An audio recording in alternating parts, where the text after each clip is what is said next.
మనకు స్వతంత్రం వచ్చిన తర్వాత బీహార్ రాష్ట్ర ప్రభుత్వం బోధ్గయ టెంపుల్ యాక్ట్ 1949 చేసింది. ఈ బోధ్గయ టెంపుల్ యాక్ట్ 1949 ప్రకారం ఒక బోర్డు ఉంటుంది. ఆ టెంపుల్ సంబంధించిన వ్యవహారాలకు సంబంధించి నిర్ణయం తీసుకోవడానికి ఒక బోర్డు ఉంటుంది అనమాట.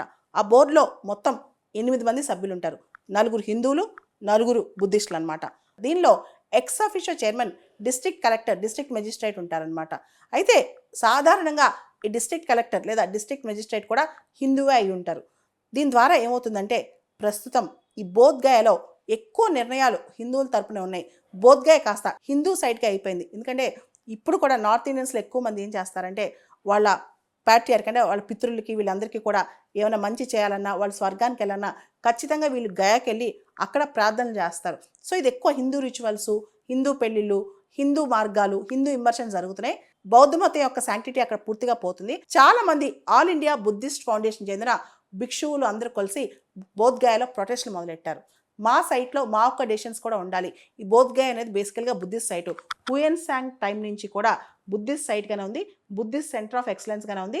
మాకు రిచువల్స్ కానీ బుద్ధిజం కానీ చాలా ఇంపార్టెంట్. మమ్మల్ని పక్కన పెట్టేసి, మేము మైనారిటీగా ఉన్నాం కాబట్టి మమ్మల్ని పక్కన పెట్టేసి హిందూసే ఇక్కడ ఎక్కువ డామినేట్ చేస్తున్నారని చెప్పి వీళ్ళు అంటున్నారు.